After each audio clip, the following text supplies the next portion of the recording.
वो आवाज। आधी रात का वक्त हो चुका था।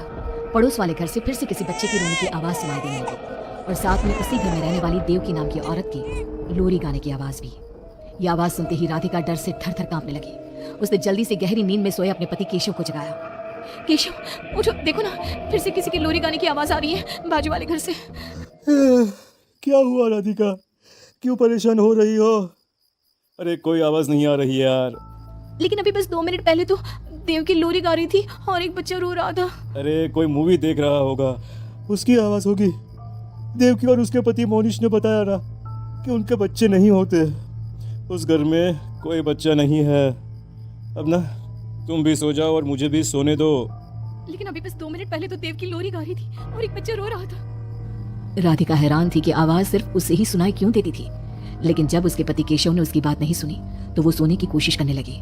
लेकिन राधिका के कानों में किसी छोटी बच्ची के हंसने की आवाज गूंजने लगी। राधिका बुरी तरह से डर गई थी। अगली सुबह मैं दुकान जा रहा हूँ, आज माल खत्म हो रहा है दुकान में। इन दिनों पता नहीं क्यों लोग जमकर खिलौने खरीद रहे हैं। आज बड़े बाजार जाकर सारे खिलौने ले आता हूँ। आप रात होने से पहले आ जाएंगे ना? लगता है तुम देवकी से अभी तक डरी हुई हो। अच्छा ठीक है, देखो घर के पीछे वाली गैलरी में मत जाना, क्योंकि वहां से तुम्हें अक्सर देव की नजर आती है और तुम ना फिर डर जाती हो। ठीक है केशव, मैं आज उधर जाऊंगी ही नहीं। जब भी उधर देखती हूँ कुछ डरावना ही नजर आता है। केशव दुकान चला जाता है। तभी अचानक राधिका को याद आता है कि घर की गैलरी में उसने कुछ कपड़े सुखाए थे। डरते हुए वो वहां जाती है। दूसरी तरफ देवकी की गैलरी नजर आती थी। राधिका जैसे ही कपड़े लेकर वापस आने को पलटती है, उसकी नजर सामने देवकी की गैलरी में पड़ी। वहां एक 4 साल की बच्ची खड़ी होकर उसे घूर रही थी। हे भगवान, ये कौन है? कौन है ये? मैं इससे पूछूं कि इसका नाम क्या है? हाँ, पूछ लेती हूँ, फिर केशव को बताऊंगी। वो मेरी बात पे भरोसा नहीं करते ना। बेटा, कौन हो तुम? हाँ, तुम्हारा नाम क्या है? गुड़िया। तभी अचानक वहां पर देवकी आती है और वो बच्ची गायब हो जाती है। क्या हुआ? आप किससे बात कर रही थी? वो यहाँ पे मैंने एक लड़की को देखा था। वो कौन थी? कहाँ गई वो अभी? कौन लड़की? मैंने कहा ना मेरे घर में कोई बच्चा नहीं है। मैंने देखा था, वो यही थी। वो आपके पीछे कौन है?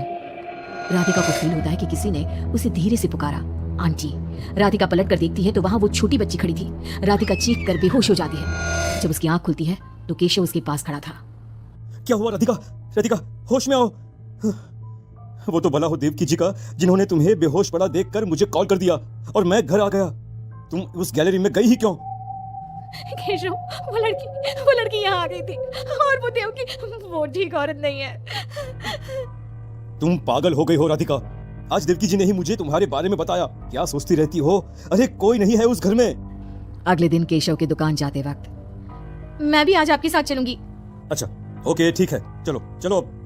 दुकान पर पहुंचकर, वाह केशव, कितने सारे नए खिलौने। और ये इस पैकेट में क्या है? अरे एक बड़े साइज की डॉल है, मार्केट में नहीं आई है। सोचा अगर लोग खरीदेंगे तो अगली बार और ऑर्डर कर दूंगा। क्या मैं देख लूं इस डॉल को?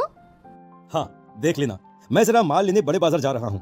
तुम दुकान संभाल लो और आराम से बैठकर खिलौने देख लो, ठीक है? केशव दुकान से चला जाता है।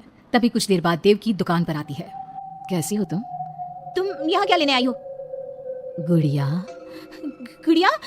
मेरा मतलब तुम गुड़िया का क्या करोगी? तुम्हारे घर में तो बच्चे। तुम मुझे गुड़िया दिखाओ, बस बड़ी वाली गुड़िया।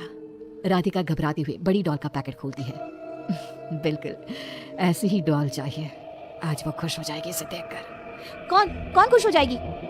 देवकी अजीब नजरों से राधिका को देखती है और बिना कुछ कहे पैसे देकर चली जाती है। उसके जाने के बाद राधिका शॉप के अंडरग्राउंड में नए टॉयज का मॉल चेक करने जाती है। वहाँ बच्चों का एक झूला था। राधिका ने देखा कि वो झूला हिल रहा था, जैसे अभी अभी कोई वहां से उतरा हो। राधिका को किसी छोटे बच्चे की आवाज आती है। कौन है वहाँ? वही छोटी लड़की जो देविका के घर दिखी थी, राधिका के सामने आ जाती है। आंटी, मुझे गुड़िया चाहिए, वो बड़ी वाली। मेरे पास कोई गुड़िया उड़िया नहीं है। बड़ी गुड़िया चाहिए, मुझे दे दो, नहीं तो मैं ये सारे खिलौने जिंदा कर दूंगी और फिर वो आपको मार डालेंगे। कौन हो तुम? मैंने कहा ना नहीं है मेरे पास बड़ी गुड़िया। अभी तो थी ना, कहाँ गई?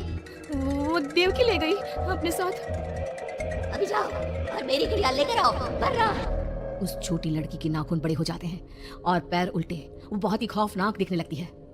नहीं देखो, मैं अभी जाकर तुम्हारी गुड़िया लाती हूँ। तुम यहीं रुको। नहीं, मैं तुम्हारे साथ चलूंगी। कहीं तुम भाग गई तो? राधिका शॉप से निकलकर तेज स्पीड में सड़क पे चलने लगती है। उसने पलट के देखा तो वो लड़की साही की तरह उसका पीछा कर रही थी। राधिका देवकी के घर पहुंचती है। दरवाजा खुला था। राधिका अंदर गई, वहां कोई नजर नहीं आया। बस सामने वो गुड़िया रखी थी। राधिका चुपचाप गुड़िया को उठा के वहां से आने लगती है। पीछे से आवाज आती है, रुको, ये क्या कर रही हो? मेरी गुड़िया कहाँ ले जा रही हो? देखो देवकी, ये गुड़िया मुझे ले जाने दो, वरना वो लड़की। ओह, तो उसने तुम्हें डराया। उसे तो मैं बुलाती हूँ। गुड़िया, जरा यहाँ आना बेटा। मम्मा क्या हुआ? मेरी लाडो गुड़िया को बहुत पसंद है। देखो ना, 10 साल की हो गई, अब तक डांस से खेलती है। ये तो वही लड़की है, और ये 10 साल की नहीं, 5 साल की है। हाँ, लेकिन जब उस कार एक्सीडेंट में मर गई तब 5 की थी। अब तो 10 की हो गई है ना। मतलब ये मेरी बेटी है और मरने के बाद भी मेरे साथ है। इसे ना लोरी सुन के ही नींद आती है, और डांस तो इसे बहुत पसंद है। राधिका बुरी तरह से घबरा के भागती है। भागते भागते मेन रोड पे आ जाती है। वहीं उसका एक्सीडेंट होता है और उसकी मौत हो जाती है। उधर राधिका की मौत के बाद केशव को पास वाले घर से बच्चे के रोने और लोरी गाने की आवाज सुनाई देने लगती है।